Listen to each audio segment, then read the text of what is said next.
Hi, இன்றைக்கி வாழை இலையை வச்சு ஒரு புது டிஷ் பார்க்கலாமா? வாழை இலையில் சாப்பாடு போட்டு சாப்பிட்ருக்கோம்.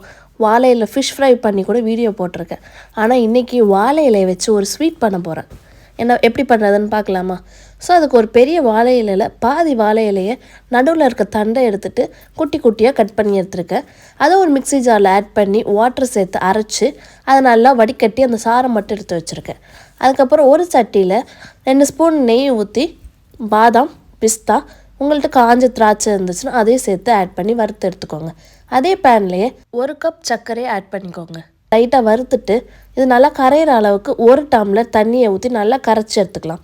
இது கரையிற டைமில் நம்ம ஆல்ரெடி அரைச்சி வச்சுருந்த வாழை இலை சாறில் 1 கப் கார்ன்ஃப்ளவர் மாவு அதை ஆட் பண்ணி நல்லா கலந்துக்கலாம். எந்த கட்டியும் இல்லாமல் கலந்துட்டு எக்ஸ்ட்ரா 1லேருந்து 1.5 டம்ளர் தண்ணி ஆட் பண்ணிக்கலாம். நல்லா ஆட் பண்ணி நல்லா அந்த கட்டி எதுவுமே இல்லாமல் மிக்ஸ் பண்ணிக்கலாம். அதுக்கப்புறம் ஒன்ஸ் சர்க்கரை நல்லா கரைஞ்சதுக்கப்புறம் அந்த சட்டியில் நம்ம ஆல்ரெடி கரைச்சி வச்சுருந்த வாழை இலை சாறும் கார்ன்ஃப்ளவர் மாவு மிக்ஸையும் சேர்த்துக்கலாம்.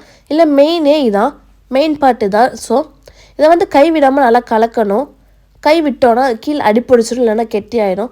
ஸோ இந்த கன்சிஸ்டன்சிக்கு வரணும். கடைசி வரைக்கும் இதில் என்ன செய்யணும்னு நான் பேர் சொல்லலை. ஸோ வாழை இலையை வச்சு வாழை இலை ஹல்வா தான் பண்ணுறோம்.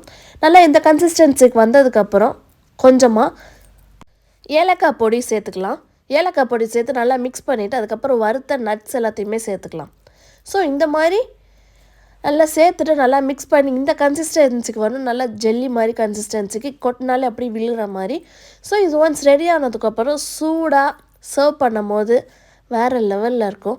இது கூட மேலே நட்ஸும் சேர்த்து ஹாட்டாக சர்வ் பண்ணுங்கள். சூப்பராக இருக்கும். இந்த மாதிரி புதுசான அண்ட் நிறைய வீடியோஸ் பார்க்குறதுக்கு நம்ம சேனலை சப்ஸ்கிரைப் பண்ணாதவங்க சப்ஸ்கிரைப் பண்ணிக்கோங்க.